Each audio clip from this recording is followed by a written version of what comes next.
étapes. En 4 étapes, justement, lors de la dernière étape, on va comprendre pourquoi. Apprends-moi à comprendre va trouver, je pense que toute sa légitimité, sa raison d'être et sa force même d'existence lorsque j'arriverai sur ces points-là.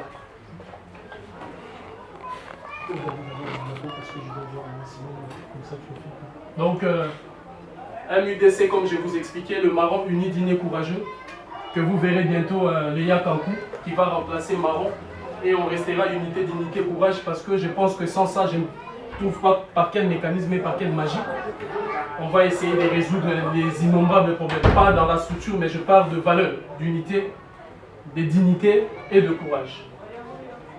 Le MUDC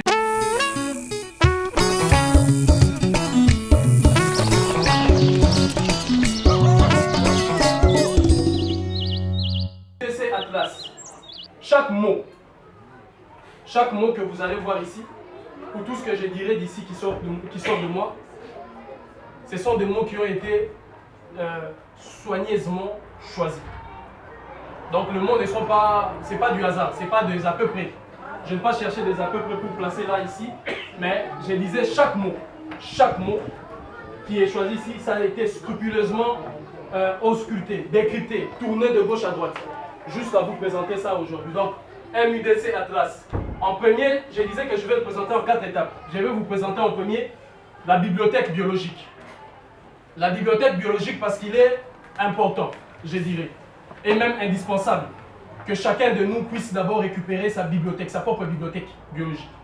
Sans cette bibliothèque, il s'est fait que sans cette bibliothèque, c'est ce qu'on est en train de vivre aujourd'hui. Quand il y a question aujourd'hui, on parle d'éducation, il y a un sérieux problème. On n'a pas des manuels qu'il faut, on n'a pas des outils qu'il faut. Nos enfants, quand ils commencent, on dit que le moment est venu pour nos enfants d'aller apprendre, il n'y a pas de manuel. Chez vous-même d'abord à la maison, vous n'avez pas ces bibliothèques-là. Alors, il faut récupérer la bibliothèque biologique. Je parle de la bibliothèque biologique parce que c'est une bibliothèque d'abord qu'on a, dont on n'a pas besoin peut-être de financer.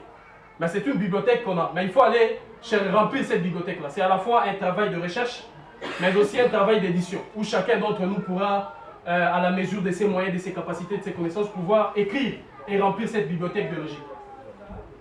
On y va. Dans la bibliothèque biologique, l'objectif sera de retrouver l'Africain perdu. Cet Africain qui a été perdu. Cet Africain, pour retrouver cet Africain aujourd'hui, il faut être solidement attaché à ce que j'appelle notre génie de la créativité. Notre génie de la créativité nous permettra de récupérer deux choses. Notre esprit et notre identité. Parce qu'on a parlé d'avoir brisé. S'il vous plaît, on peut me fermer la votre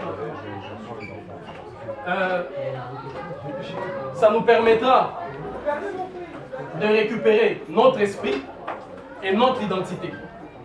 Notre esprit et notre identité pour justement retrouver ce que nous sommes. Et l'Africain qui a été perdu. Rappelez-vous encore lorsque Don Nascimento, dit le roi Pelé, a voulu réaliser un rêve. C'est qu'il a choisi de donner au monde ce qu'il était et ce qu'il avait lui. C'était ce qu'on appelle les Nzinga. Ceux qui pratiquent la capoeira connaissent bien. Ceux qui sont montés dans le cordon ombilical du temps pour remonter véritablement d'où viennent les Nzinga. Ils remonteront vers le Congo datant de nos aïeux, d'où l'on retrouve ces principes sacrés du rassemblement et incarnés souvent par nos mères ou nos reines. Donc voilà ce qui en sera l'identité. Donc je parlais de la récupération de notre identité et de notre esprit pour retrouver l'Africain perdu. Parce que si nous retrouvons cet Africain-là, c'est là qu'on commencera d'abord par la bibliothèque, commencer à organiser notre bibliothèque et à organiser l'éducation. Créer un espace chez nous, dans nos maisons. Parce que dans nos maisons aujourd'hui, qu'est-ce qui se passe? Le temps d'où l'on pouvait consulter notre bibliothèque, qu'est-ce qui se passe? C'est la télé. C'est la télé, ce sont ces émissions. Et après, on va se demander, se poser tant de questions, alors que nous-mêmes, nous sommes en train de livrer, comme Marie le disait, de livrer nos enfants. Mais il faut créer cet espace de discussion sacrée. Et cet espace de discussion sacrée, on va commencer avec le clan Villa. Donc la bibliothèque. Retenez, je parle de la bibliothèque biologique. C'est une bibliothèque que vous aviez et qu'il faut aller chercher, qu'il faut commencer à remplir d'abord.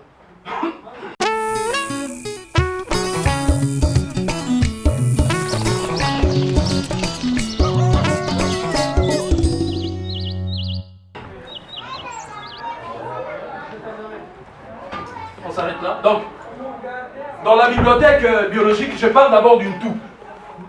Le tout, c'est cet être-là qui est en vous. il y a certains d'entre vous appelleront peut-être l'intellect, mais c'est quelque chose là qui vit en vous. Là où tout va fonctionner, tout va se passer par là. C'est le tout qu'il faut commencer par remplir. Le tout, cette intelligence suprême. J'utilise encore une autre définition. Cette intelligence suprême qui sommeille à chacun d'entre nous. Donc il faut aller remplir ces tout-là. Et commençons par ça. Pour remplir le tout, dans le sens d'aller chercher, ne perdez pas l'acheminement, d'aller chercher la bibliothèque biologique. On parle par ici, la maman, votre propre maman. La maman qui vous a mis au monde. Vous allez chez cette maman-là, vous cherchez sa maman. Vous cherchez son papa. Vous revenez ici chez la maman, donc c'est-à-dire ici, je pense que c'est votre grand-mère. Vous cherchez votre arrière-grand-mère, la maman de votre maman. Vous cherchez son papa. Vous allez là, chez votre papa, vous cherchez votre arrière-grand-père. Vous cherchez, l'arrière-grand-mère du côté paternel et vous cherchez encore l'arrière-grand-père. Ainsi de suite. Vous allez monter ça. Vous allez monter ça. Pourquoi il faut monter ça? Quand je parlais de la bibliothèque biologique, parce que biologiquement, toutes ces personnes qui sont ici nous ont transmis quelque chose. Ils nous ont transmis quelque chose et c'est le premier cadre de discussion que vous allez créer avec vos enfants pour commencer d'abord à assainir l'environnement de l'éducation. Votre enfant, quand il sortira de chez vous, sortira avec l'élément fondamental aujourd'hui, la valeur que je disais ici qu'on appelle la dignité. Parce qu'il sait quelque chose au moins. Vous aurez à lui parler de sa grand-mère, son arrière-grand-mère. Donc la maman, votre maman, la maman de votre maman, la maman de la maman de votre maman, et le papa de votre maman, la maman du papa de votre maman, ainsi de suite. Quand vous parlez de quelqu'un, on a eu un grand-père qui s'appelait Intel, du côté paternel, qui s'appelait, ça vous prend déjà énormément de temps de discuter avec vos enfants. Vous créez déjà un cadre où vous discutez avec vos enfants. Vous discutez, vous leur parlez de vos ancêtres. Sans le savoir, vous, peut-être que vous n'avez pas la notion du temps en ce moment-là, mais vous allez ramener tout le monde. Peut-être que celui-là vous ramène vers 1700, peut-être que l'autre vous ramène vers 1500, ainsi de suite, ainsi de suite. C'est à la fois l'espace-temps. Donc vous êtes en train de créer un espace sacré pour assainir l'environnement de l'éducation, mais aussi au même moment, vous permettez à vos enfants de connaître leurs ascendants et à partir de ça, ils peuvent puiser quelque chose. C'est ce qu'on appelle les exemples. Ils peuvent à partir d'ici déjà de la maison, avant d'aller chercher Malcolm X, avant d'aller chercher Thomas Sankara, avant d'aller chercher Patrice Lumumba, avant d'aller chercher Ariel Tubman et qui d'autres, on commence d'abord ici. Parce qu'ils peuvent se constituer des exemples. De manière à faire, ah moi mon arrière-grand-père faisait ci, ma mère m'avait dit que notre arrière-grand-père évitait ça. Et vous construisez à la fois, même si j'ose dire la boussole de l'enfant par rapport à son acheminement. Et ça sera pareil pour le papa. Donc vous venez ici chez les tatas, votre père, la maman de votre père, le papa de votre père, sa maman, ainsi de suite. Donc vous voyez comment l'acheminement est fait. Ainsi de suite, vous montez. Vous montez parce qu'il faut aller récupérer la bibliothèque. Pourquoi j'ai parlé de la bibliothèque? J'ai parlé aussi de la dimension de l'édition. Tout ce que vous aurez appris ici, vous pouvez l'écrire. Beaucoup d'entre nous ici savent écrire. Vous pouvez écrire. Et écrire sur l'histoire de votre arrière-grand-mère, croyez-moi. Croyez-moi, si vous pouvez vous limiter, vous vous limiterez peut-être à 600 pages. Écrire l'histoire de votre arrière. Et écrire l'histoire de l'arrière ici. Écrire l'histoire de l'autre, l'arrière-arrière. Écrire l'histoire de... C'est-à-dire, vous avez tout. Déjà, vous commencez vous-même à remplir la bibliothèque biologique. Et cette bibliothèque, elle est biologique, je disais, parce qu'elle est aussi en vous. On vous l'a transmise. On vous l'a transmise, les livres ou les manuels qui constituent cette bibliothèque. On passe. Donc je serai bref parce que le temps peut-être. Ici, on vient, c'est le mou, la racine. Bon, ceux qui parfois ont eu la chance de côtoyer l'Égypte antique, à partir d'ici, peut-être, vous verrez la forme de certaines divinités. Même si vous allez vers les Indiens d'Amérique, hein, les autochtones de la Terre, ou vous allez vers l'un des territoires aujourd'hui qui reste avec un taux vibratoire quasiment égal à l'Afrique ou même supérieur, je parlerai de là où se trouve précisément le pays qu'on appelle la Bolivie. Vous avez vu lorsque le président Evo Morales arrive, avec la consécration qui a été faite au niveau de la Puchamama, c'est-à-dire la connexion véritable avec la terre-mère, il a réussi le miracle du XXIe siècle, récupérer toutes les richesses de la Bolivie sans effusion du sang. Alors si l'Afrique n'est pas encore capable de récupérer toute l'immensité de notre richesse sans effusion, le taux vibratoire a baissé. Il faut y travailler. Donc je disais par le mou, c'est comme si on remontera les forces de certaines divinités. Et ici, on voyait tout à l'heure le papa. On voyait le papa de nos arrières, ainsi de suite, les ascendants. Mais les ascendants, là, la plupart, pour ne pas aller dans ce que Marido disait, comment on l'appelle, Christiane Taubira, racontait l'esclavage, vous devez avoir le savoir-faire. Les savoir-faire de ces arrière. Parce que ce sont ces savoir-faire-là que vous allez transmettre à vos enfants. Premiers éléments avant de commencer d'aller chercher le mécanisme qui est mis en place par la société capitaliste. Parce que tout ce que vous formez aujourd'hui, comme cadre ou tout ce que vous voulez, ces gens-là sont formés par rapport aux besoins du marché. Et vous ne pouvez pas contrôler ça. Vous avez regardé aujourd'hui quand on parle de l'OHADA, l'organisme d'harmonisation des droits des affaires qui réunit aujourd'hui près de 17 pays de la zone franc CFA. Les étudiants qui sortent des pays africains et qui vont vers le Maroc et autres pour étudier, ces étudiants-là sont préparés pour justement assainir l'environnement économique, financier et, si j'ose dire, politique des Occidentaux, des firmes occidentales, en passant par la formation des hautes études, l'ingénierie, management, ça ce sont des besoins qui aujourd'hui ne sont pas les nôtres. Lorsque le Nègre Marron ont commencé, donc les Yakankou ont commencé cette lutte, il fallait créer l'environnement qui était nôtre. On commence d'abord par punir l'ennemi en l'empêchant, vous l'empêchez de gagner derrière vous, c'est-à-dire refuser la participation de l'activité économique. C'est ça. Quand les chaînes tournent, lorsque vous avez même un petit bâton, vous mettez, ça va bloquer toutes les machines, d'ici à là. C'est comme quand on voit des pipelines, quand vous allez tourner juste là-bas, quelque part, c'est tout, partout c'est paralysé. Donc c'est la même stratégie ou la même méthode qu'on va utiliser. Ici, je disais qu'au-delà de ça, il faut voir maintenant les métiers de vos ascendants.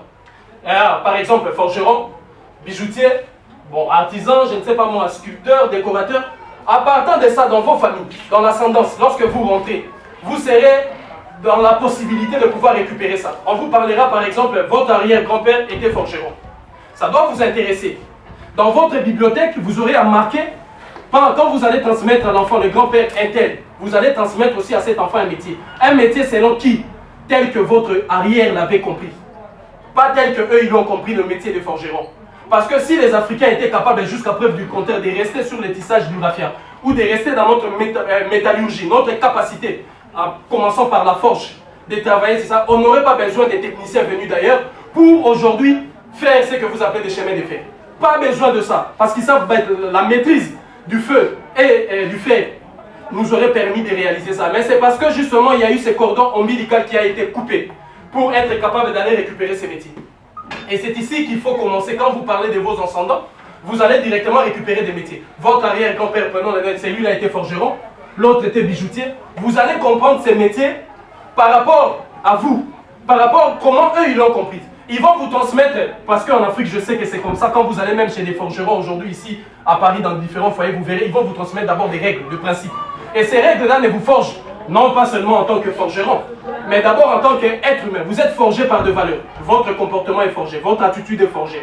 Ce qui fait que ce n'est pas de la magie.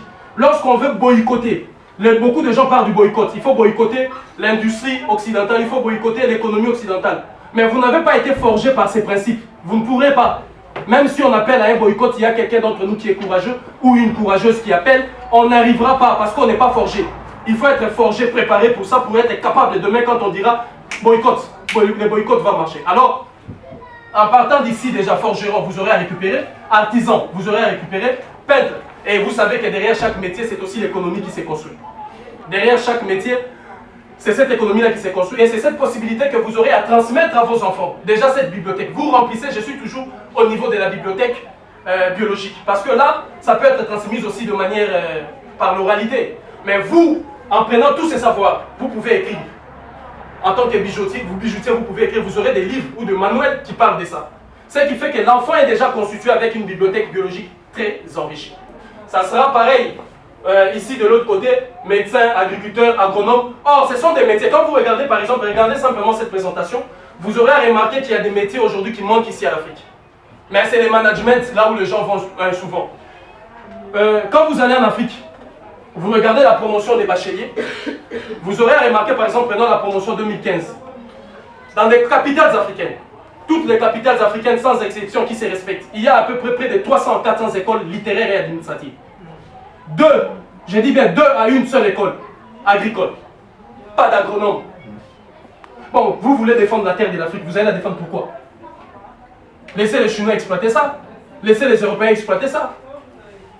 Donc il faut commencer, il faut avoir une forme de dignité. C'est là où nous parlons de la dignité, parce que nous devons être capables nous-mêmes Nous savons qu'il y a des agronomes, il y a des agriculteurs, il y a tout ça. Par rapport à ces métiers ici, si on se met simplement à transmettre à ses enfants d'abord la bibliothèque biologique, on aura à comprendre qu'il y a déjà l'enrichissement. Et deuxième chose, c'est quoi? Nous allons éviter à nos enfants d'aller là où aujourd'hui on parle de l'aliénation. Parce qu'ils seront déjà orientés, ils auront des exemples. Ils auront un goût, ils auront un métier. Là aujourd'hui, quand on transmet ce qui est de l'Afrique, on transmet comme ça. Mais là, on l'a pas. On est en train de rien palper. On ne donne pas l'envie à cet enfant. Parce que si cet enfant était forgeron, il fabrique quelque chose, il est à Dakar, c'est possible pour lui d'aller à Bobo du Lasso, liquider sa marchandise. C'est possible pour lui d'aller à Sikasso, liquider sa marchandise. C'est possible pour lui même de descendre vers Libreville, liquider sa marchandise. Voilà la première étape, on passe. Donc vous prenez l'architecture, si vous voulez, ou la sculpture. Après vous verrez, là j'étais dans mou, j'étais dans tout, je forme mes lettres. Après l'intellect, après la racine, je parlais de l'identité et je parlais de l'esprit pour revenir africain. Pour redevenir, pardon, africain. Le tout, c'est là où j'ai parlé de... le tout, j'ai parlé de l'esprit. Pardon, le tout, j'ai parlé de l'identité. Et le mou, j'ai parlé de l'esprit. Donc, phénomène, quand on parle des divins. Et... Quand on forme cet être-là, qui a l'esprit et qui a l'identité, c'est le mou tout. Parce qu'il a le tout là. Il a quelque chose ici. Et le mou, il a son esprit. On ne te demandera pas, comme on n'a pas demandé à Donacimo et au roi Pelé de jouer comme les petits Écossais. Il a joué, il a donné ce que lui, il était. On ne te demandera pas parce que tu es panafricain, ici il ne faut pas se prononcer sur telle question, ici il ne faut pas aller ici. On est en train de vous tailler même sur mesure, de tailler votre capacité. On ne vous dira pas parce que vous êtes en train de faire une démarche aujourd'hui pour récupérer notre facteur de l'éducation, qu'il faut parler de ça, il faut... Non, on ne vous demandera pas ça. On ne va pas vous limiter. Et c'est ça que nous voulons. C'est-à-dire récupérer cet esprit et cette identité pour devenir cet être. Et là, vous êtes formé parce que le Ngangula, c'est le forgeron. Donc, vous êtes là, l'Enganga, c'est celui qui possède cette connaissance-là. Soit il est agriculteur, soit il est agronome, soit il est, je ne sais pas moi, médecin, biologiste, ainsi de suite. Et si vous montez, Ngangula, bijoutier, artisan, dessinateur, peintre, décorateur, potier, la révolution, les tableaux peuvent nous mener vers la révolution. Aujourd'hui, vous regardez les Occidentaux, quand ils tapent sur la table comme ça, ils disent Picasso. Ils vous disent un tel. Et demain, quand le peintre africain essaye de faire quelque chose, on vous dit oh, 1750. Sylvio un tel. Ah, 1600. Ça dit, vous faites quoi de la polycopie? Il n'y a pas une expression véritable émanation de nous-mêmes. Il n'y en a pas. Parce que justement, ce cordon ombilical a été coupé. Et c'est là qui constitue le premier socle de ce qu'on va changer comme vecteur de l'éducation, en parlant de l'éducation. D'abord, la bibliothèque biologique. Cette bibliothèque qui commence au sein de la maison, parce que vous aurez les temps en écrivant, mais aussi en parlant avec vos enfants. Les temps où vous allez parler de l'agriculture avec vos enfants, de l'agronomie, telle que vos ascendants l'ont compris. Parce que vos ascendants, ça vous créera les liens avec l'ascendant de l'autre enfant qui est à côté, avec l'ascendant de l'autre famille, avec l'ascendant de l'autre famille. Et c'est là parce que ce n'est pas à l'État de venir nous donner le programme éducatif. Non, ce sont les familles. Les familles, vous avez vos bases, vos structures là-bas, familiales. La famille interne donne, la famille interne donne, la famille interne donne. Et c'est ça qui va constituer le programme de l'éducation nationale. Pour donner maintenant l'image de la nation qui est constituée de toutes ces familles. Parce que, je pense que le deuxième, bibliothèque, non, on est toujours dans la bibliothèque biologique. La bibliothèque biologique ici c'est le Kumbu. Le Kumbu c'est le nom. Alors, c'est un problème. Beaucoup d'entre vous, ça ne vous échappe pas à l'esprit, à un moment donné, le regretté Mobutu Sese Seko avait opéré une politique de retour à l'authenticité. Lorsqu'il parlait, non pas du retour, je pense recours à l'authenticité. Recours à l'authenticité. Il avait à un moment donné proscrit tous les prénoms européens occidentaux. Aujourd'hui, c'est à la mode. Mon enfant s'appelle Aïcha, s'appelle Jérémy, je ne sais pas quoi. S'appelle beaucoup aujourd'hui, c'est même dans la bêtise absolue, s'appelle Machuda, s'appelle Gianni Versace. Voilà. Le nom. Le nom. Parce que le nom pour l'Africain, si vous ne comprenez pas toujours pourquoi le nom pour l'Africain, ce n'est pas comme ça on te donne un nom d'étiquette. Non, c'est une institution. Et il faudrait que chacun de nous arrive à comprendre dans quelle institution vous fonctionnez. Qu'est-ce que vous pouvez donner à la communauté ou à l'humanité. Si votre nom nous ramène vers ce que le périmètre ou l'univers des eaux, vous êtes capable, vous, de nous orienter vers les eaux. Lorsque, prenons l'exemple, lorsqu'Ablaou Pokou est arrivé quelque part et qu'il fallait traverser, qu'est-ce qu'a fait Ablaou Pokou? Ablaou Pokou connaissait son nom. Ablaou Pokou connaissait sa porte d'ouverture. Ablaou Pokou a dit, moi je vais vous faire traverser ici. Parce que son nom justement portait avec les univers des eaux. Lorsque vous rentrez dans la forêt, vous êtes dans la forêt, vous êtes bloqué. Koubantou, lui sait parce que c'est son univers. Son nom est capable d'ouvrir les portes de la forêt. Quand vous regardez, je vous renvoie au film Avatar. C'est ce qui va se passer bientôt. Quelque part en Afrique, vous verrez, on va livrer un combat contre les engins militaires de l'Occident et on va gagner, sûrement. Parce qu'ils ont consulté leurs oracles et comme ils sont d'habitude, ils ont vu déjà qu'ils vont perdre. Mais ils vont quand même essayer. Avec tout cet arsenal comme vous voyez dans Avatar. Si votre nom est capable aujourd'hui de nous ouvrir le mystère de la forêt et les portes de la forêt, c'est vous qu'on va mettre devant pour ça. Mais si vous ne maîtrisez pas votre nom, vous allez venir vous tous quand il y a un deuil. Aujourd'hui c'est comme ça, mais en Afrique, quand quelqu'un mourait, comme dans l'Égypte antique, tout ce que vous voyez là aujourd'hui, excusez-moi, mais beaucoup ont aujourd'hui tendance de voir l'Égypte comme dans une société, vous avez le miroir occidental. Faisez un effort de répartir en Afrique et de regarder maintenant Kemet. Vous verrez autre chose, vous verrez le monde autrement. Vous verrez que même quand il fallait momifier le corps du pharaon et tout ça, chacun avait quelque chose à faire. Tout le monde ne faisait pas tout. Et c'est comme ça, c'est en partant de nos noms. Aujourd'hui en Afrique c'est plus comme ça, mais c'est en partant de nos noms qu'on disait, c'est toi qui vas aller chercher, de construire les caveaux. C'est toi qui vas aller choisir là où on va enterrer un tel. C'est toi qui vas aller chercher des rameaux. C'est toi qui vas aller chercher le drap, pas elle. C'est l'autre qui doit acheter le drap. Alors qu'il y a d'autres personnes, si vous allez leur demander, mais pourquoi vous ne travaillez pas? Moi, mon travail consiste tout le jour à lutter pour la libération de mon peuple et par exemple de notre mère patrie l'Afrique. Lui, cette personne a une dignité. Parce que sa dignité ne se réfère pas que non, je dois aller faire tel travail pour non. Les autres peuvent aller faire ça, ce n'est pas mauvais. Mais la personne en question, son travail, c'est-à-dire si vous entendez un jour quelqu'un dire ça, sachez que la personne a déjà atteint le travail ou l'intégrité spirituelle de son nom. Quand on atteint l'intégrité spirituelle de son nom, on ne vit plus dans les à peu près. On ne fait plus ce qu'on te demande de faire. On fait ce qu'on doit faire par rapport à son nom, parce qu'on a l'intégrité spirituelle. On n'est plus quelqu'un qui cherche quelque chose à faire. On sait qu'est-ce qu'on doit faire. On sait réellement, exactement, ici, en ce moment, qu'est-ce que moi je dois faire. Quelle est la ligne à suivre. Donc je sors de ça parce que je disais, ça sera bref, pour vous donner juste par rapport au nom. Deuxième, donc on sort du... qui coule. On sort de la bibliothèque... bibliothèque biologique. On entre dans la bibliothèque culturelle.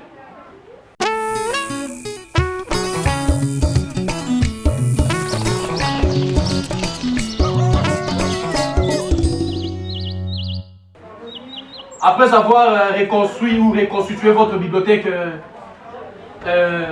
biologique, ces principes-là vous amènent à la bibliothèque culturelle. La bibliothèque culturelle commence par quoi? La bibliothèque culturelle, c'est avant notre malheureuse rencontre avec l'arabo ou l'occidental. Il ne faut pas oublier que lorsqu'on a croisé ces gens, notre destinée a été bouleversée.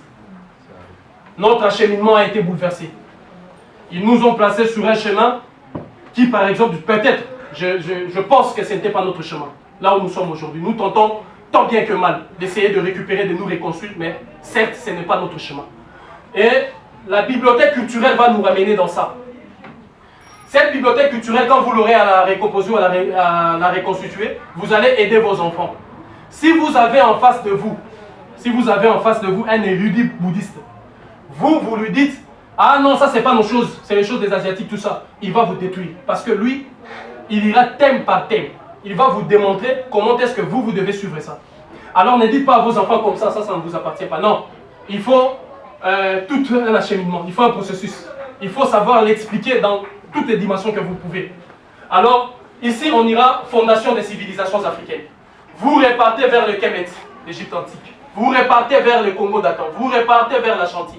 Vous repartez vers tous ces royaumes même que les gens ne connaissent pas. Ou tous ces ensembles politiques, économiques et culturels que les gens ne connaissent pas. Vous remontez le cordon ombilical du temps pour aller jusque-là. Fondation des civilisations africaines. Parce que là, c'est le début du commencement de votre bibliothèque culturelle.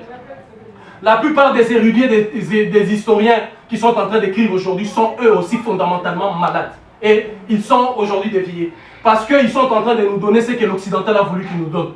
Ils sont en train de nous donner les à peu près de l'Afrique. Ce qui est devenu aujourd'hui une culture folklorique. Alors que eux, ils ont une dimension culturelle scientifique. Et voilà la différence fondamentale. Ce qui fait que quand tu sors de la culture africaine, tout le monde sait c'est juste pour l'exhibition. Mais ce n'est pas pour apporter quelque chose à l'humanité. Parce qu'il n'y a rien de scientifique. Alors, les mêmes atouts, les mêmes éléments que possède l'Africain, ce sont les mêmes éléments que possède l'Asiatique. L'Asiatique peut par sa culture vous expliquer sur des termes scientifiques. La même chose que Franco citait un nom ici, je ne sais pas, Einstein ou qui que ce soit, qui peut vous expliquer toutes les théories de relativité ou de la pesanteur ou que ce que vous voulez, mais de par sa culture. Parce qu'ils ont réussi justement à avoir ça. Quand tu rentres de constituer ta bibliothèque culturelle, quand tu vas chez le maître Shaolin, ils vont te donner ces livres-là, des livres à lire, à comprendre ça. Toi, comme le noir a toujours tendance, quand on lui donne quelque chose, maintenant je suis évolué par rapport à mes frères, tu vas te mettre là à lire toutes ces théories avec des mots peut-être que tu ne comprends pas. Mais eux, ils comprennent parce que c'est leur expression culturelle. Et aujourd'hui, les autres ont traversé vers les Indiens. Fondation des civilisations africaines. On peut rentrer juste ici.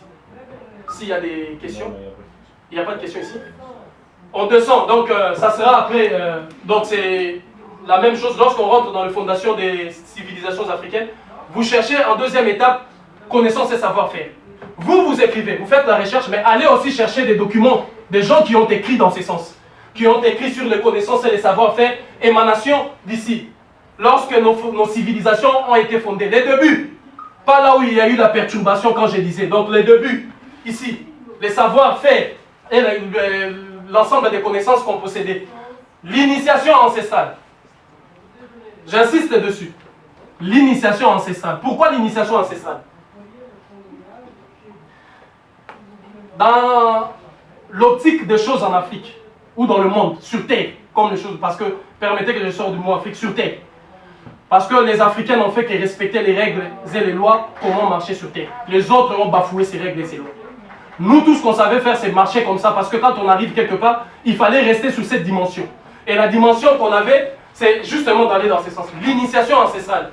L'initiation ancestrale, parce que c'est là qu'on va puiser l'ensemble des règles, de principes. Même la méthodologie d'organisation, même les institutions. Les institutions ne peuvent pas être l'émanation de ce qu'on a aujourd'hui. Vous allez, Sciences Po ou je ne sais pas où, vous allez apprendre des initiations ou des méthodes des institutions que vous allez ramener là-bas. Regardez les résultats. Les résultats quoi? Superposition, rien ne fonctionne, rien ne marche. Alors pour mieux comprendre la démocratie, on vous dira vous n'êtes toujours pas arrivé. La compréhension des institutions démocratiques doit aller dans ce sens. Et cela va de soi avec l'école. Le mécanisme de l'enseignement de l'école. Pourquoi? Parce qu'on sait déjà que pour amener les enfants à l'école, on doit faire... Vous faites les écoles africaines, mais conformément la polycopie des écoles occidentales. C'est comme ceux qui ont chassé les Européens, ont pris les indépendances, mais quand ils ont pris les indépendances, ils ont voulu fonctionner comme les mêmes États, comme les Européens le faisaient. C'est-à-dire ce sont des petits blancs maintenant en cravate qui ont pris la place et qui ont commencé à nous dire la démocratie. Nous sommes des les partis politiques, sans pour autant donner ce que tout le monde attendait. Couper ces cordons ombilicaux qui nous liaient à l'Europe esclavagiste et coloniale pour pouvoir donner quelque chose de spécifique à nous-mêmes. L'être humain ne s'arrête pas de réfléchir. Est-ce qu'il était impossible de réfléchir en ce moment-là pour donner un autre type de fonctionnement? Alors il fallait l'initiation ancestrale. Il fallait rentrer ici pour comprendre justement pourquoi l'initiation ancestrale. Parce qu'il fallait comprendre notre environnement. Les institutions se forgent et se forment par rapport à notre environnement. C'est par rapport à l'environnement que vous mettrez des institutions. Si aujourd'hui nous on met en place une institution censée, par exemple, veiller sur la forêt et tout, parce que dans notre environnement il y a ça. On ne peut pas mettre une institution qui régule par exemple la neige. Aujourd'hui, vous ne le voyez pas parce qu'on ne voit pas la neige, mais intellectuellement, comprenez qu'il y a de la neige. C'est-à-dire qu'il y a des choses qui ne sont pas censées être en Afrique, mais qui doivent être faites parce que justement les érudits sont allés de l'autre côté, apprendre ces sciences-là et ces méthodes de faire, et ils ont amené ça. Donc, c'est en partant, comme je disais, de l'initiation ancestrale qu'on nous donnera ça, les lois et les règles de la société. C'est en connaissant ces lois et les règles de la société que vous allez rédiger les codes civils, les codes pénals, les constitutions et tout consort. Même les codes, comment on appelle les principes ou les règlements d'ordre intérieur dans vos établissements scolaires, dans tout ce que vous allez créer comme école. Il faudrait que toutes ces choses-là soient là. Et c'est là que vous vous inspirez.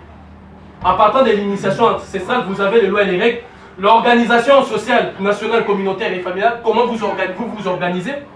L'art de la communication, j'ai fait la distinction ici. Quand je parle de l'art de la communication, c'est autre chose. Je ne parle pas de la communication que vous... Je parle de l'art de la communication. Alors définissez-vous là et adjoignez le mot communication. Parce que c'est tout un art. On peut toutefois parler ensemble. Moi, je peux parler comme vous. On peut toutefois parler le français comme on veut. Mais l'art, c'est une façon vraiment de faire. On commence par quoi, on dit quoi, on évite quoi, on donne quoi. Mais si nos enfants ou nous-mêmes, après c'est nous et nos enfants, Moi, je vais dire à mon fils ou à ma fille de suivre ça, parce que moi-même, j'ai été là-bas, j'ai dit telle université impeccable. Et cette méthodologie de faire, c'est ce que je vais transmettre à mes enfants. Et puis, c'est ça qui va déterminer le travail quotidien. L'objectif ici, c'est d'éviter les travaux forcés. C'est d'éviter que l'on soit soumis à des travaux forcés. C'est d'éviter tout ce qui nous est arrivé. Parce que si vous aviez ça, vous avez les lois et les règles, vous avez votre propre façon de vous organiser. On ne viendra pas vous imposer. Vous savez pourquoi? Quand on est venu imposer l'école en Afrique, on a détruit ça. L'organisation de la société. Il y avait le fouet derrière. Vous amenez vos enfants à l'école. C'est ça ou pas ça? Le fouet, c'est ces fouets-là que le camarade disait tout à l'heure.